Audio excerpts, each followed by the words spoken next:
तो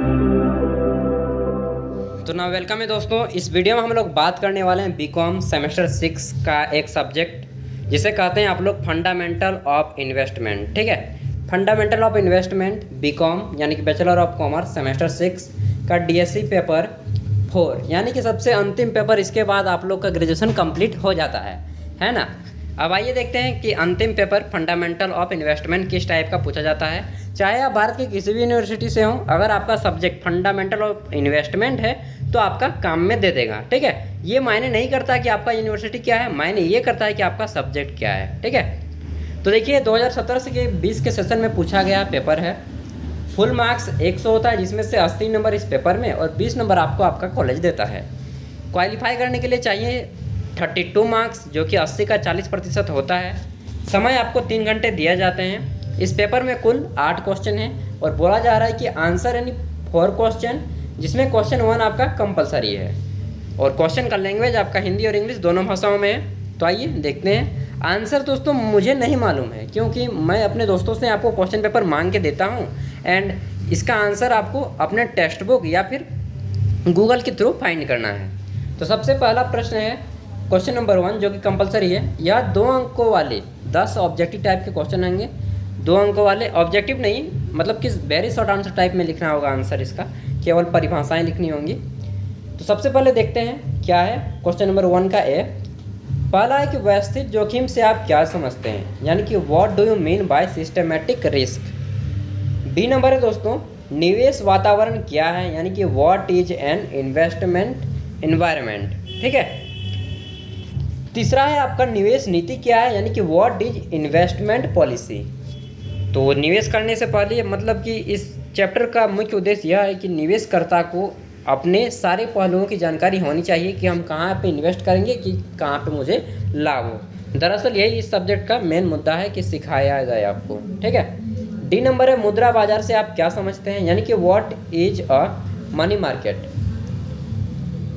ई नंबर है आपका पोर्टफोलियो मैनेजमेंट क्या है, यानी कि what do you understand by the term of portfolio management. Management का हिंदी होता है दोस्तों प्रबंधक। पोर्टफोलियो प्रबंधक क्या है, क्वेश्चन होना चाहिए हिंदी में। चलिए कोई बात नहीं। एफ नंबर है सहायक बाजार से आप क्या समझते हैं, यानी कि what do you mean by secondary market. Primary market किसे कहते हैं, सेकेंडरी मार्केट किसे कहते हैं, इन सभी को याद कर लीजिएगा। जी नंबर है शेयर मार्केट क्या है, यानी कि what is a share market.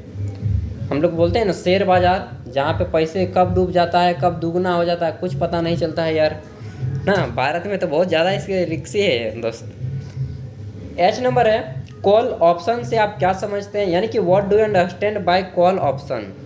एक होता है कॉल गर्ल और एक बॉय, तो उसको आप लोग जान गए होंगे यार, ग्रेजुएशन हो गए हैं। तो देखिए दोस्तों सभी देखिए ज्ञान जो है ना सर्वोपरि है। ये नहीं कि अच्छा ज्ञान है ये बुरा ज्ञान है, ज्ञान सर्वोपरि होता है। तो सब चीज़ को ज्ञान लीजिए, यानी इसका मतलब समझ गए होंगे आप लोग। तो ये सब चीज़ें नहीं करना चाहिए। आई नंबर है वाणिज्य पत्र क्या है, यानी कि what is a commercial paper. F I J आता है आपका प्रतिभूतियों से क्या समझते हैं, प्रतिभूतियों से क्या समझते हैं, what do you mean bye securities.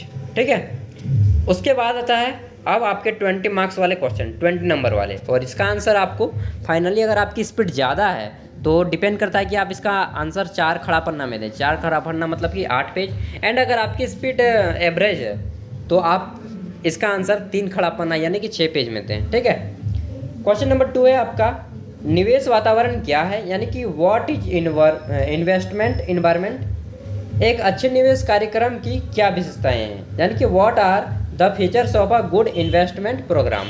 ये आपका 20 मार्क्स का है दोस्तों क्वेश्चन। एंड तीसरा है आपका तकनीकी विश्लेषण और मौलिक विश्लेषण क्या है, दोनों कैसे एक दूसरे से अलग हैं, यानी कि what is technical analysis and fundamental analysis, how does it different from each other. ठीक ना, तो इसके बीच बताना है कि अंतर भी क्या है, क्या क्या अंतर होते हैं, दोनों कैसे अलग हैं।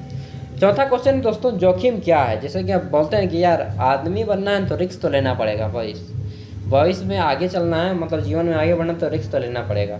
व्हाट इज रिस्क, जोखिम क्या है।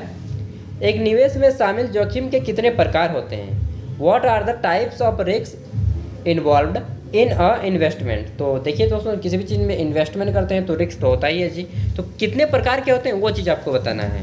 निवेश निर्णय करने में जोखिम और प्रतिफल संबंध का विश्लेषण करें, यानी कि analyse the risk and returns relationship in taking investment decision. ठीक है, ये हो गया आपका 20 मार्क्स का क्वेश्चन। 5 नंबर है आपका, निवेशक संरक्षण में सेबी और शेयर बाजार की भूमिका पर चर्चा करें। Discuss the role of SEBI. SEBI का फुल फॉर्म आप लोग को मालूम होगा, क्या बोलते हैं, board of India, exchange board of India क्या है जी, मुझे याद नहीं आ रहा। एक्सचेंज बोर्ड ऑफ इंडिया है पूरा, ठीक है ना, जिसको भारतीय प्रतिभूति विमान बोर्ड भी बोलते हैं। और बताना है कि सेबी कैसे काम करता है, शेयर बाजार की भूमिका क्या है।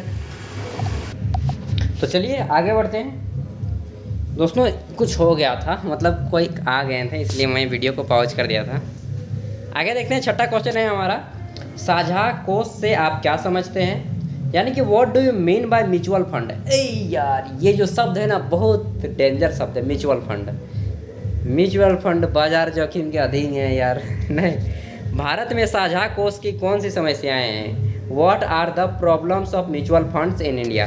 तो दोस्तों आप लोग देखे होंगे प्रचार में, म्यूचुअल फंड जो है निवेश बाजार जोखिमों के अधीन है, कृपया इसे सोच समझ कर यूज करें ना। तो चलिए आगे देखते हैं, 7 नंबर, वही सब आपको भी लिखना है। 7 नंबर की पूंजी बाजार से आप क्या समझते हैं, यानी कि what do you mean by capital market. पूंजी बाजार के महत्व की व्याख्या करें, यानी कि explain the importance of capital market. क्या क्या इम्पोर्टेंस है कैपिटल मार्केट के, वो सारी चीज़ों को बताना है। एंड अंतिम क्वेश्चन है, पोर्टफोलियो प्रबंधन के व्यवहार संहिता का वर्णन करें। Explain the code of conduct of portfolio manager. तो ये था आपका क्वेश्चन, जो कि बीकॉम सेमेस्टर डीएससी पेपर 4 के लिए फंडामेंटल ऑफ इन्वेस्टमेंट का पेपर था। अब थोड़ा सीरियसली हो जाए, कुछ बातें करने वाले हैं आपसे। तो दोस्तों देखिए, आप लोग ग्रेजुएशन कंप्लीट कर गए, इस बार फाइनल हो जाएगा। एंड आप में से लगभग 100% में 95% स्टूडेंट ऐसे होंगे जो अपने उम्र के 21 साल पार कर लिए होंगे। तो प्लीज़ मेरा उनसे नम्र निवेदन है यार कि प्लीज़ अब अपने पैरों पे खड़ा हो जाइए, चाहे आपका बाप आपके पिताजी कितने भी रुपये क्यों ना कमाते हों। प्लीज़ अब आप अपने पैरों पे खड़ा हो जाइए, खुद से कमाइए, जो भी हो अपने मतलब अपना खर्चा स्वयं निकालने की कोशिश कीजिए, कम से कम इतना तो करिए ही दोस्त। एंड अगर आप चाहे बिजनेस करने चाहते हो, चाहे आप सरकारी नौकरी की तैयारी कर रहे हो, कुछ भी कर रहे हो, अपने पैसे पे कीजिए। 21 साल के बाद एक व्यक्ति को अपने आजीविका, अपने लाइवलीहुड का इंतजाम कर लेना चाहिए यार। गर्ल्स है तो अलग की बात, फिर भी गर्ल्स भी कर सकती हैं, लेकिन उनके लिए कुछ मानता हूँ कि हमारे समाज में प्रॉब्लम है। लेकिन बॉयज़ है तो प्लीज़ यार अपने पैरों पे अब खड़ा हो जाइए, समय आ गया दोस्त। नहीं तो अब भी अगर आप 21 साल के होते हुए भी नहीं खड़ा हो पाएंगे तो लड़खड़ा जाएंगे, सही बता रहा हूँ। मेरी भी उम्र आप ही की एज की है, एंड मैं अच्छा खासा कमा भी रहा हूँ यार। आज क्या 17 साल से ही मैं काम कर रहा हूँ, पढ़ाई भी कर रहा हूँ, तो मेरा भी ग्रेजुएशन कंप्लीट हो गया। एंड दोस्तों थैंक यू, आप लोगों ने इतनी तालीमता से मेरी बात को सुना। मेरा एक ही ट्रिक होगा कि आप लोग एग्ज़ाम में एक भी क्वेश्चन ना छोड़ें, चाहे आपको आए या ना आए। आपको बताना है एग्जामिनर को मुझे सब आता है, ठीक है। हमेशा किसी भी एग्ज़ाम में जहाँ पे रिटर्न देना हो, आपको सभी प्रश्नों के आंसर देने, चाहे आपको आए या ना आए, कुछ ना कुछ मार्क्स ज़रूर मिलेंगे। And best of luck. अगर आपको MBA PG का क्वेश्चन पेपर देखना हो, चाहे MCOM कुछ भी, नेट JRF BEd वगैरह क्वेश्चन पेपर देखना हो, तो चैनल को सब्सक्राइब कर लें एंड अपने दोस्तों तक भी शेयर कर सकते हैं। Thank you, best of luck.